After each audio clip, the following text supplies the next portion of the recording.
6670250116. Di sini saya akan mereview jurnal yang berjudul Partai Politik Islam di Indonesia.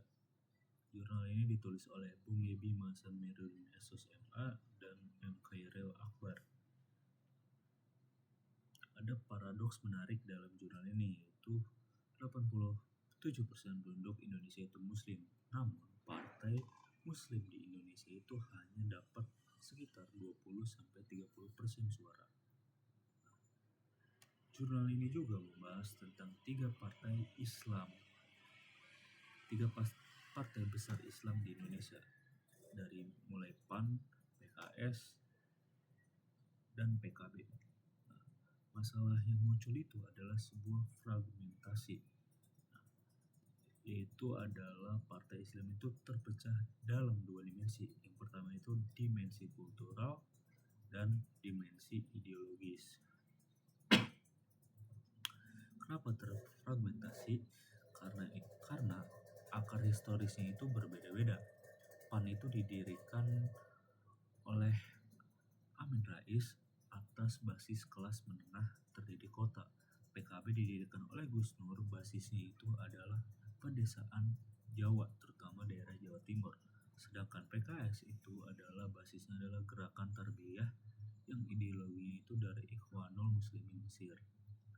Mereka itu mencoba menggunakan strategi cash all party, yaitu memperluas basis keluar konstituen inti. PAN menyasar basis NU, PKB menyasar basis Muhammadiyah, PKS itu menyasar keduanya. Tapi karena terpecah-pecah, berarti itu saling sikut atau saling menyenggol. Lalu kita bandingkan dengan 5 jurnal internasional. Yang pertama itu jurnal yang ditulis oleh Boy Julian. Di jurnal ini itu membahas tentang partai-partai Islam yang sedikit mendapatkan suara. Contoh seperti PAN yang mendapat 23% suara, PKB menjadi 10,62% suara, PKS menjadi 8,4 suara, tapi P3 gagal masuk parlemen. Nah, yang lebih parah itu Partai Umat yang didirikan oleh Amin Rais itu cuma dapat 0,42% suara. Nah, ini menandakan bahwa partai-partai itu kolaps. Nah, tren ini juga dikonfirmasi dalam jurnal Bung Yebi bahwa tren penurunan itu masih berlanjut. Lalu selanjutnya adalah jurnal yang ditulis oleh Fernando et al. Nah, di jurnal ini membahas tentang konsep the existence, yaitu partai Islam semakin tidak relevan di mata pemilih karena dipersepsikan bahwa closed mind, yaitu terlalu fokus terhadap simbol agama ketimbang kesejahteraan ekonomi. Nah, pemilih Islam itu sekarang itu lebih rasional, tidak lagi memilih dengan ikatan emosional agama. Nah, ini melengkapi yang ditulis oleh dalam jurnal Bung Yebi bahwa partai itu terfragmentasi dan pemilih mulai sudah tidak tertarik. Yang ketiga itu adalah jurnal yang ditulis oleh Asep Nurjaman. Nah, jadi jurnal ini memakai Pearson Index untuk ukur volatilitas elektoral. Temuannya itu adalah perubahan sistem pemilu. Threshold naik dari 2,5% menjadi 4%, membuat partai Islam itu semakin sulit. Nah, pemilih itu gampang pindah partai. Nah, ini faktor eksternal yang tidak dibahas dalam jurnal ini.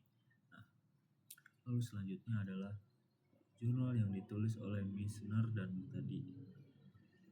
Jurnal ini itu membahas tentang survei yang dilakukan pada 2010 sampai dengan 2018 membuktikan intoleransi terhadap minoritas naik setelah aksi 212 pada tahun 2017.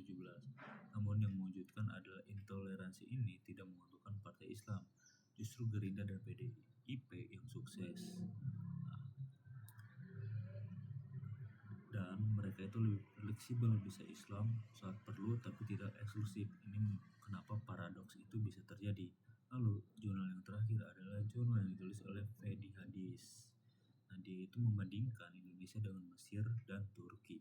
Populasi Islam Indonesia lemah karena fragmentasi NU, Muhammadiyah ataupun Salafi itu sudah dari zaman kolonial. Nah, di Turki AKP bisa konsolidasi gerakan Islam, namun di Indonesia itu tidak mungkin karena fragmentasi struktural yang terlalu dalam dan sudah mengakar ratusan tahun.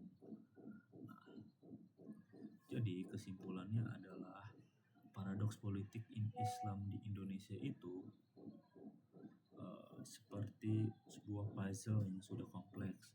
Fragmentasi historis itu menghasilkan partai Islam itu terpecah-pecah.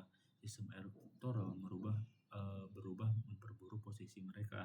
Pemilih itu jadi rasional, konservatif, diambil alih oleh partai-partai nasionalis, dan akhirnya itu pas partai Islam itu mengalami uh, ketidak eksistensi. Jadi cukup sekian review jurnal yang saya buat. Mohon maaf bila ada kesalahan ataupun kekurangan. Wassalamualaikum warahmatullahi